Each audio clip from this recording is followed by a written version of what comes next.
একদিন এক সুন্দর পুকুরের ধারে বাস করত এক রাজহাঁস আর এক সাধারণ হাঁস। রাজহাঁস খুব যত্ন করে নিজের বাসা বানিয়েছিল। সেখানে সে কয়েকটা ডিম পেড়েছিল। একদিন রাজহাঁস খাবার খুঁজতে দূরে চলে গেল।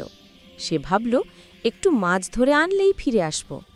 কিন্তু তখনই পাশের হাঁসটা রাজহাঁসের বাসা দেখে কৌতূহল নিয়ে এগিয়ে এলো। সে ফিসফিস করে বলল, এই বাসাটা বেশ সুন্দর, দেখি ভেতরে কি আছে। ভেতরে তাকিয়ে হাঁস দেখে সেখানে কয়েকটা ডিম রাখা। লোভে পড়ে গেল সে। উফ, এত মজার ডিম, একটু খেয়ে দেখি না। তখন হাঁস সব ডিম খেয়ে ফেলে।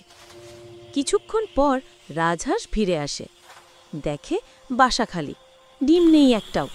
সে কাঁদতে শুরু করে, কে আমার ডিমগুলো খেয়ে ফেললো?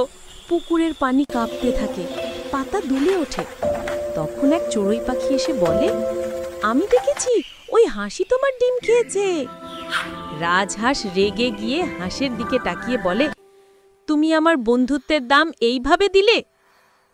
হাঁস লজ্জায় মাথা নিচু করে। সেই দিন থেকে রাজহাঁস আর তার সাথে কথা বলেনি। আর হাঁস বুঝল, লোভ করলে বন্ধুত্বও হারাতে হয়।